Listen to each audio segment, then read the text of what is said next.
Now that you have completed an internship, the first thing you want to do is add your experience to your resume. Hopefully, along the way, you have reflected on your experience and you've jotted down a couple things that you've done. Maybe projects that you worked on, tasks that you completed. If not, no worries, you can do that right now. Pause the video and make a running list of all the things that you did at your internship. What major projects did you work on? What did you learn how to do? Did you work alone or did you work on a team? I will provide you with a couple examples to get you started. But try and think of every little thing that you did. Even if it doesn't feel important right now, write it down.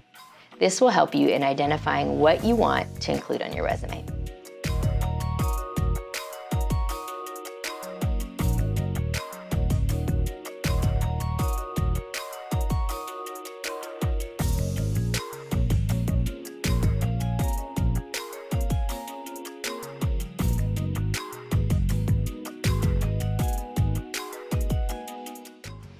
Great job.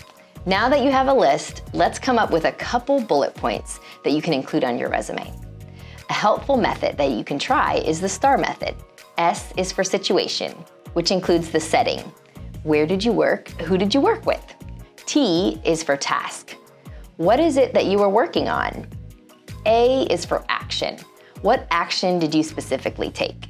And R is for result. What was the result or outcome?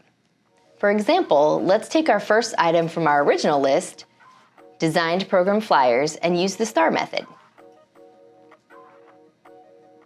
So designed 5 digital images using Canva and published engaging social media content for fall event outreach.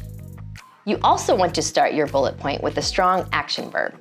So as you can see, we used designed.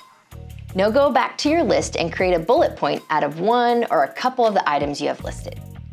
You may end up combining a couple too, and that's okay. You want to be concise and paint a picture of what you did. Now that you have an idea of how to describe your experience in bullet point form, let's talk about where it can go on your resume. The cool thing about a resume is that it is specific to you and the company that you're making it for. I say that because there are a couple places that your experience could go on your resume. If your internship is directly related to your major, then you can add it under the relevant experience section. If your internship experience wasn't necessarily related to your major or the career you're pursuing, you can put it under additional experience. I recommend visiting the University Career Center and getting some feedback on your resume. It's always nice to get another set of eyes and perspective on it.